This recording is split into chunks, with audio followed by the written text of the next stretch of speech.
Di dunia Saint Seiya, dewa-dewa masih turun tangan dalam urusan manusia. Di antara mereka ada Athena, dewi perang yang melindungi keadilan. Setiap kali Athena lahir kembali sebagai manusia, ia akan dijaga oleh para kesatria suci bernama Saint yang mengenakan baju zira kosmik bernama cloth atau baju tempur. Masing-masing terhubung dengan rasi bintang pelindung mereka. Di Jepang, seorang konglomerat tua bernama Mitsumasa Kido menemukan bayi mungil dan baju zira emas di tangan seorang ksatria sekarat di tengah badai. Itu adalah bayi Athena dan Sagittarius Gold Cloth. Ksatria itu adalah Sagittarius Aiolos. Sebelum menghembuskan nafas terakhir, dia memohon agar bayi itu dijaga dan dibesarkan. Mitsumasa membawa bayi itu pulang dan menamainya Saori Kido, tanpa pernah menceritakan siapa dirinya sebenarnya.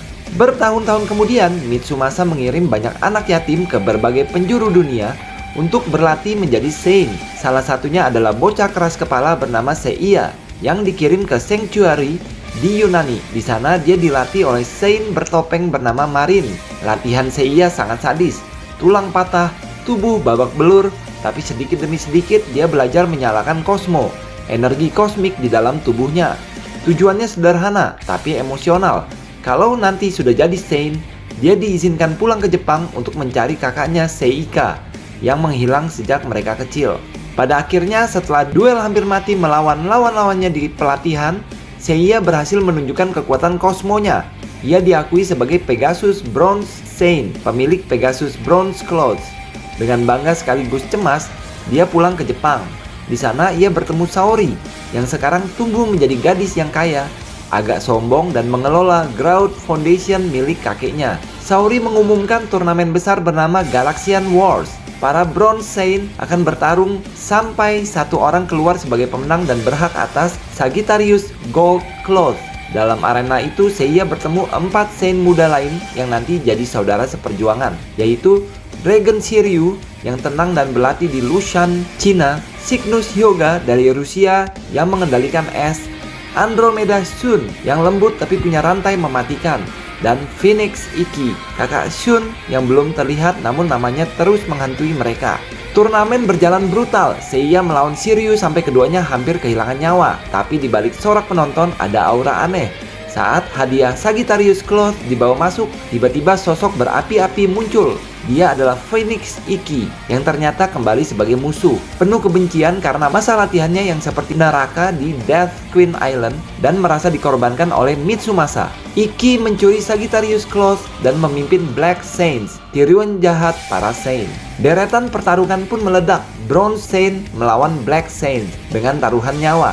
Di sini perlahan hubungan mereka teruji. Seiya dan kawan-kawan bukan cuma saling adu pukulan, tapi saling mempertaruhkan tubuh buat menolong satu sama lain. Akhirnya di tengah amukan api Phoenix dan dendam mendidih Ikki, persaudaraan yang dulu retak antara Ikki dan Shun pelan-pelan mencair. Ikki akhirnya kembali ke sisi mereka, meski tetap memilih jalan lone wolf atau petarung solo yang datang dan pergi sesukanya. Belum selesai napas mereka, bahaya baru datang. Dari Sanctuary di Yunani, markas pusat para Saint, muncul Silver Saint yang dikirim oleh pemimpin tertinggi Grand Pope. Mereka membawa perintah membunuh Saori Kido dan semua Bronze Saint yang membelanya karena diklaim Saori adalah penipu yang mengaku Athena. Pertempuran di kota pun pecah. Namun di tengah semua itu, sebuah insiden mengubah segalanya. Seorang Silver Saint menembakkan panah emas ke Saori hingga menancap di dadanya. Saat sekarat, seorang Saint mengungkapkan kebenaran pahit. Saori sesungguhnya adalah reinkarnasi Dewi Athena. Dan Grand Pope di Sanctuary adalah pemimpin palsu yang merusak. Untuk menyelamatkan nyawa Athena dan mencari kebenaran, Saori dan para Bronze Saint pergi ke Sanctuary. Di sana mereka mendapat kabar bahwa panah emas hanya bisa dihilangkan oleh Grand Pope sendiri. Tapi untuk mencapai Aula Pope, mereka harus melewati 12 rumah zodiak, masing-masing dijaga oleh Gold Saint, kesatria terkuat di antara para Saint. Mereka cuma punya 12 jam. Begitu waktu habis, panah akan menembus jantung Saori. Disinilah Gemini Saga benar-benar menunjukkan betapa gilanya konflik yang akan terjadi. 13 tahun sebelumnya, di kuil Athena, Pope Sion yang asli dibunuh secara diam-diam oleh muridnya sendiri, yaitu Gemini Saga. Hati Saga terbelah dua. Satu adalah hati yang mulia, sangat setia pada Athena. Dan satunya lagi adalah sisi gelap, penuh iri dan ambisi. Dalam malam berdarah itu, sisi gelap menang. Saga menyusup ke ruangan Pope, menusuk Pope Sion, lalu mengambil jubah Pope dan menyamar sebagai pemimpin Sanctuary. Tak cukup sampai di situ, ia juga datang ke kuil tempat bayi Athena diletakkan, membawa belati emas untuk membunuhnya sebelum dewasa dan mengancam kekuasaannya. Tapi ia dihadang oleh Sagittarius Aiolos, Gold Saint yang paling setia. Di dalam kuil, mereka bertarung sengit, dinding marmer retak, patung para dewa hancur. Jeritan Cosmo meledak melewati pilar zodiak. Aiolos meski kaget karena pengkhianatan temannya sendiri, tetap memegang bayi Athena di satu tangan sambil bertarung dengan tangan lainnya. Gemini Saga memfitnah Aiolos, membuat seluruh Sanctuary menganggap Aiolos adalah pengkhianat, sementara ia sendiri adalah si pembunuh Pope, dianggap sebagai pemimpin suci. Aiolos kabur, tubuhnya penuh luka, membawa bayi Athena dan Sagittarius Cloth sampai akhirnya tumbang di hadapan Mitsumasa Kido di Jepang. Sejak malam itulah dosa Saga disembunyikan di balik topeng Grand Pope, sementara sisi baiknya terus berteriak di dalam hatinya, mencoba melawan sisi jahat yang mengambil alih. Kembali ke masa sekarang, Seiya dan kawan-kawan mulai mendaki 12 rumah Saint Gold. Mereka bertemu Aries Mu yang memperbaiki cloth mereka, lalu menghadapi raksasa Taurus Aldebaran yang akhirnya membiarkan mereka lewat setelah mengakui tekad Seiya. Saat memasuki rumah Gemini, mereka terjebak di dalam labirin ilusi. Jalan berputar, mereka berulang kali kembali ke ruangan yang sama. Suara misterius menghina mereka, seakan datang dari kegelapan. Ini adalah manifestasi kekuatan Gemini Saga yang bersembunyi di balik topeng Pope. Sementara itu di rumah lain, pertempuran terjadi habis-habisan. Shiryu bertarung melawan Cancer Death Mask sampai ke tepi jurang dunia orang mati. Hyoga melawan gurunya sendiri, Aquarius Camus, di rumah Aquarius. Duel antara murid dan guru tentang arti pengorbanan. Sun melawan Pisces Aphrodite yang menutup jalan dengan mawar beracun. Di rumah Leo, Aiolia, adik mendiang Aiolos, awalnya menyerang Seiya karena dimanipulasi oleh Pope. Namun ketika kebenaran tentang kakaknya pelan-pelan terkuak, Aiolia merasakan Cosmo Athena dan mulai meragukan perintah Pope yang palsu. Di balik semua ini, Gemini Saga duduk di ruang Pope menatap jam raksasa Sanctuary.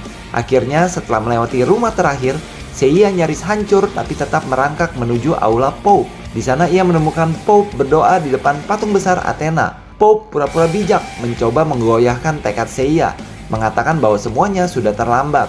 Tapi saat topengnya terlepas, Seiya melihat wajah Gemini Saga, Gold Saint yang sama dengan aura jahat yang ia rasakan di rumah Gemini. Pertarungan klimaks pun meledak. Saga menggunakan teknik pamungkas Galaxian Explosion, serangan yang seakan melempar Seiya ke tengah ledakan galaksi.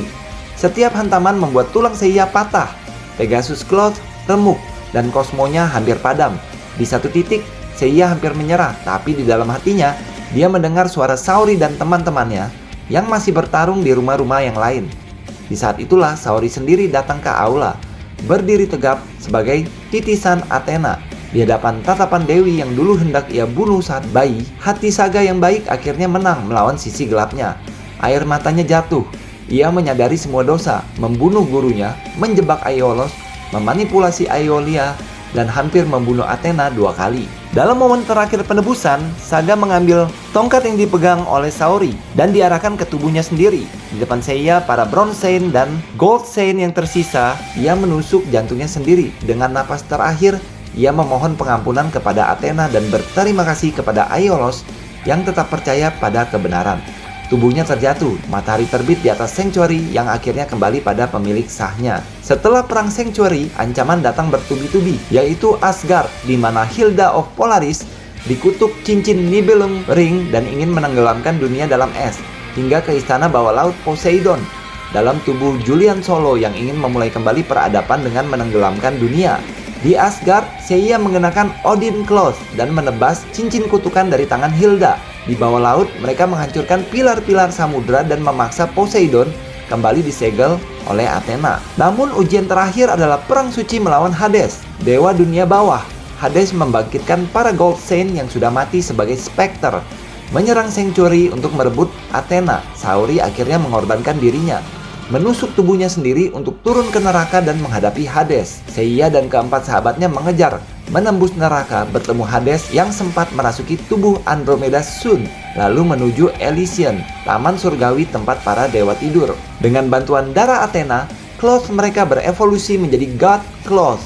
Dalam pertarungan terakhir, Athena menusuk Hades dengan tongkatnya. Namun hal itu harus dibayar mahal karena Seiya tertusuk dan terluka parah saat melindungi Athena. Hades musnah, Great Eclipse dibatalkan, dan dunia terselamatkan. Ketika semuanya selesai di bawah langit yang kembali biru, Seiya terbaring tak sadarkan diri di pelukan Saori. Sementara Shiryu, Hyuga, Shun, dan Ikki berdiri di sekeliling mereka. Banyak Saint yang gugur, dewa-dewa ditaklukkan, tapi bumi masih berputar. Nasib Seiya memang digantung, tapi satu hal yang sudah pasti, selama bintang-bintang masih bersinar dan nama Athena masih dipanggil, para Saint akan selalu siap berdiri lagi. Entah seberapa berat pun luka yang akan mereka bawa.